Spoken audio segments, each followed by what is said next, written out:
Welcome to Security Guy Radio at beautiful, not so much Orlando, Florida, as is 2016, Mr. Jeffrey Slotnick. Finally, we get to do an interview. It's been some time that we've been talking about I know, tech. yeah. Give us the name of your company or companies and who you work with and what you do. Well, I own two companies, and they're both my businesses. Right. One is called OR3M. The 3 is for risk, resilience, and reward. Oh, I like and it. of course, ORM stands for Organizational Resilience Management. So we develop all the systems, protocols, consulting, and platforms that support a resilient organization. And we're aligned very closely with the ASIS risk assessment standard, Okay. with the organizational management standard, the CSO standard. And then my other company, Cetricon, is primarily a training and investigative firm. We do offer some other services out of there for clients that have been with us a long time, but in about 2009, we moved all of our consulting practice from Cetricon to form the Okay. professional services Yeah. group of OR3M. Yeah. So let's talk about the management piece. So I've been talking to a few people this year in an ISC about operationalizing. I can't even pronounce it. It's a great word. Operationalizing. Yeah, there you go. Look at you. Yeah, Rolls look at off. that. You should be a radio host. Rolls off your lips. It's a tongue twister, but a great word, right? And this has to do, in my mind, with putting all these things together. And as Right. I do all these trade shows, I just got back from Black Hat. I know that we have a lot of geniuses in this industry, literally. Right. People know what they're doing. They know what's out there. What's lacking, I think, and always has been kind of, is this way to manage it all, put it all together, wire it. And speak to us how you work on that process, because we can have all the best widgets in the world, and if we can't stick it into an operational profile where we can manage it and make it work, it's problematic. So The best system will fail, right? let me understand your question a little bit better. Yeah. You're speaking to the integration of physical security systems into a common operating picture. Into your policies, your procedures. Yeah, exactly. Yeah, great. Yeah. That's actually fairly easy. You know, the industry is in a period of dynamic change. Really, it is. You know, yeah. well, I mean, you Yeah. think about it. 15 years we were talking about convergence. Today we're converged. Everything runs on an IP backbone. The issue has become, we started off 5 years ago at ASIS. There were all kinds of PSIMs on the floor, physical security information management systems. And, those were at best a middleware. I kind of liken them to a conductor at an orchestra. But instead of having a sheet music that everybody's playing on, what these systems were doing was grabbing things and saying, well, this sounds like music and this sounds Yeah. like music, and let's kind of put it all together and see if we can build a song, as opposed to having something orchestrated. Today, we're at the point where we're starting to see alliances formed around platforms. So, Honeywell Tyco has an alliance, Genetec, Bosch, and others have an alliance. Honeywell has an alliance. All these different companies are forming alliances and saying, well, if you'll work with us and we can get on a common platform, then we can bring in your products and integrate your products into I think our it's network. great. I think it's amazing. I think where the industry is heading, and if I had to look into my crystal ball based on the presentation we saw earlier this week on some of Microsoft's initiatives, I think we're getting to the point where we are going to see true integration. I've got it on my desktop at home. I can plug any device into my computer. It says, hi, I'm here, ready to work. Right. And it goes to work. But I can't take 3 physical security devices from 3 manufacturers No, and get them to do the same thing on a network. it's a big deal. It Yeah. is. It's huge. And part of that is the industry's fault. I think the industry's desire to retain proprietary firmware, as opposed to looking at something similar. I compare it to the printer industry. I'm going to give my age here, but I remember having a DOS system computer. That's right. Hooking up a printer to it, and you lit a little bit of incense, you said a prayer, you put in the disk, and you hope that when everything uploaded, it worked. That's right.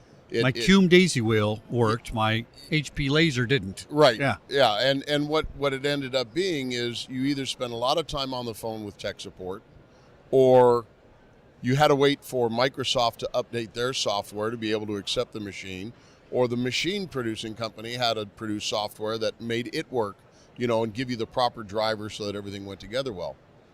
Well, all the printer manufacturers said, look, let's not do this anymore. Let's organize around this USB plug and play concept. Right. And they kind of drove that initiative. And they were really scared, Yeah. like, oh, we're going to lose market share, we're going to have problems, nobody's going to want our products, we're going to lose our competitive edge. Well, what happened? They're all still here. Brother's still here, Right. Canon's still here, Lexmark's still here, Dell is still here, HP is still here. They're all there, still doing printing. And the consumer appreciates it. Absolutely, Yeah. but They'll pay you back by buying different brands. Right, Yeah. and what have they done? They focus on service, quality, pages per minute, resolution. All these different things are now benefits to the consumer, and they compete differently. Right. And I think it's time we get there in the security industry. It's one of those things that we're seeing millennials coming into the industry, and I think they're just great. I watch my own son, 21 years old. I watch the way he manipulates technology, and they come in, they look at the way we do things, they say, "Man, this is weird. Why are you guys doing this stuff this way?" It's true.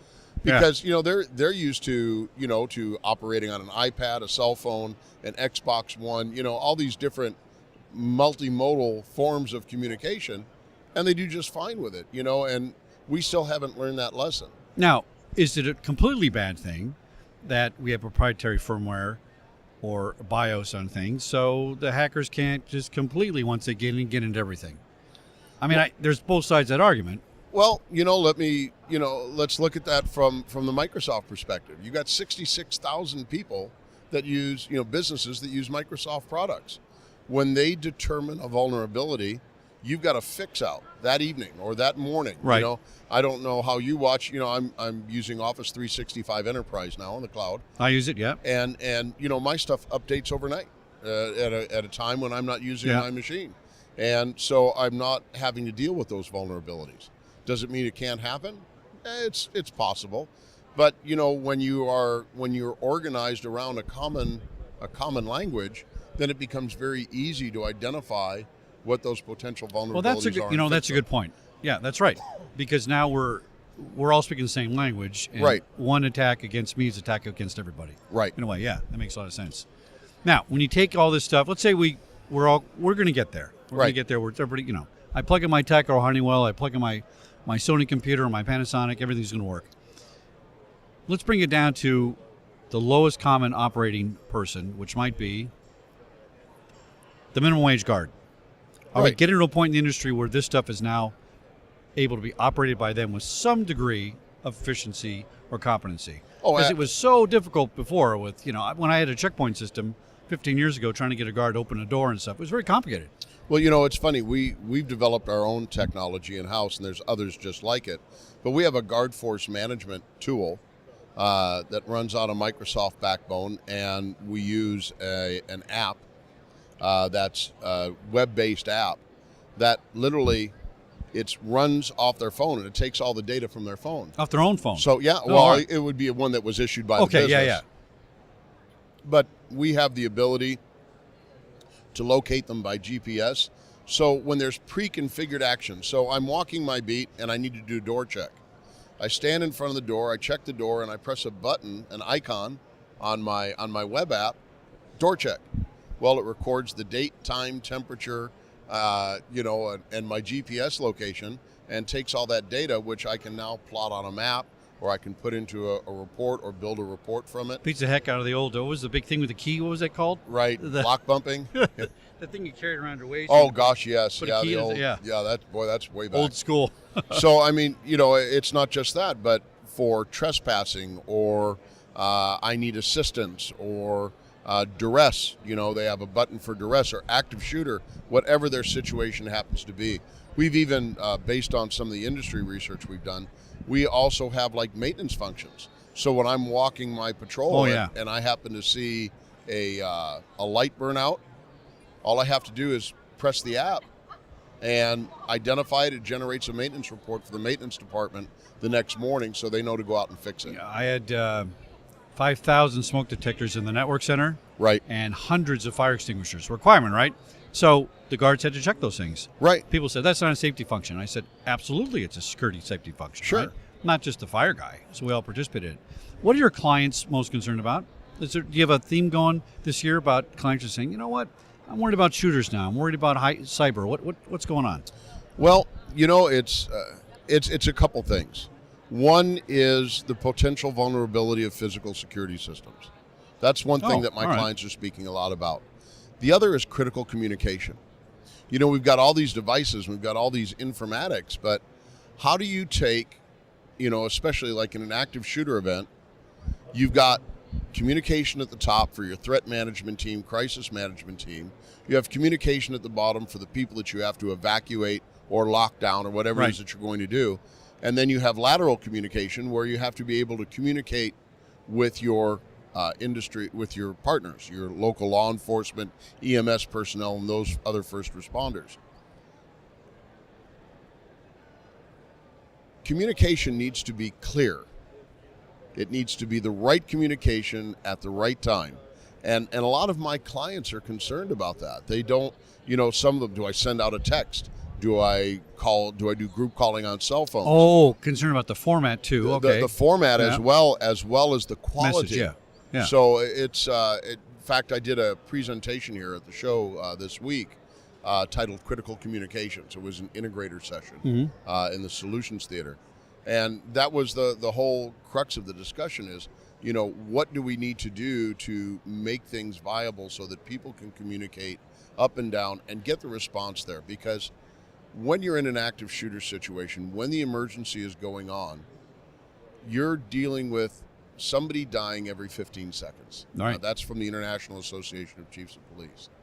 So every opportunity we can to cut corners, reduce time, get folks notified, get the first responders on the way, get people evacuated instantaneously. Instantaneously, right. Yeah, so that we can minimize loss of life. See, now what I always went with, my first standard was reliability.